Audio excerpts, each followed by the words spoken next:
তোমাদের আজকে একটা জিনিস দেখাই। তো আজকে মল থেকে আমি লিপটন গ্রিন টিটা এনেছি, তার সাথে কি কি এনেছি তোমাদের দেখিয়ে দিই। সেটা হচ্ছে দুটো সোয়াবিনের প্যাকেট এনেছি। তো ফরচুনটাই খাই বেসিক্যালি, তো ছিল না বলে এটা নিতে হয়েছে। আর এটা চিপসটা অফারে পেয়েছে, ঠিক আছে। তো যেটা দেখাচ্ছিলাম এটা গোবিন্দভোগ চাল এনেছি, আর না এটা চিনি, আর এটা গোবিন্দভোগ চাল, গতকাল যেহেতু মিস হয়ে গেছিল।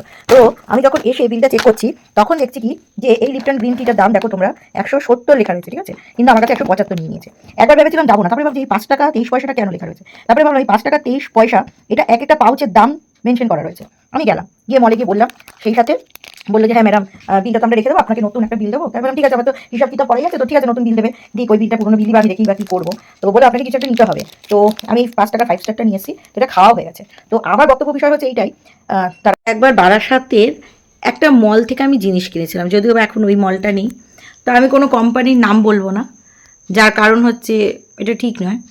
তো আমি বোতল কিনেছিলাম, মলটা নতুন ওপেনিং ছিল, আমি বোতল কিনেছিলাম। বোতল কেনার পরে আমি বাড়িতে এসে যখন হিসাব কিতাব মিলাচ্ছি, বোতল বালতি, বেশ অনেক বছর আগেকার গল্প আমি করছি তোমাদের, তখন আমার ফ্ল্যাটের জন্য আমি কিনেছিলাম মগ ফগ এই সমস্তগুলো কিনেছিলাম।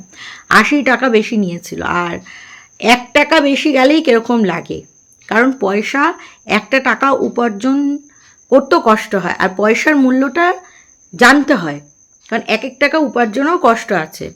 1 টাকার জন্য দেখবে অনেক সময় একটা লজেন্স পাওয়া যায় না, আবার 1 টাকার জন্য তুমি লজেন্স কিনতে পারবে না, এরকমটা তো হয় না। তার জন্য 1 টাকারও মূল্য দিতে জানি। সারা রাত্রি বিশ্বাস করো আমার ঘুম হয়নি, 87 টাকা না 97 টাকা, মানে এই রকম টাইপের অ্যামাউন্ট।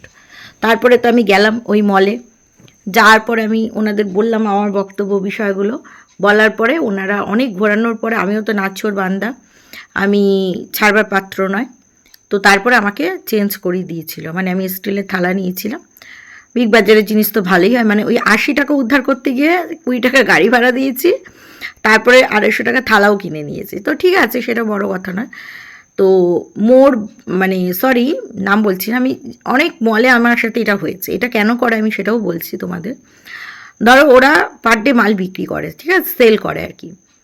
তো কারোর সাথে ধরো হিসাবে অনেক সময় গন্ডগোল হয়ে যায়, মালের অনেক সময় হিসাব মিলাতে পারে না। সেইটা তোমরা যখন মানে নিচ্ছ 2-3টে প্রোডাক্ট, তখন ওটাতে তোমাকে দামটা বেশি বসিয়ে দেবে, তুমি অতটা খেয়াল করবে না। তুমি ভাববে যে মলের জিনিস, ওরা তো এইভাবে করে স্ক্যান করেই করেছে, কিন্তু না, হাতেও টাইপ করে। তো তুমি হিসাব করলে না, তুমি ফেলে দিলে, তোমার টাকাটা গেল। বা অনেকের দূরত্বর জন্য খরচা গেছে গেছে যায় না, কিন্তু আমার মনে হয় যাটা উচিত। তো আজকে আমার সাথে এটা হয়েছে, তাই এটা একটা শিক্ষণীয় ভিডিও, তাই তোমাদের সাথে শেয়ার করলাম। তোমরা অবশ্যই মলের জিনিসপত্র বাড়িতে এনে একদমই চেক করে নেবে, বিশেষ করে দামটা।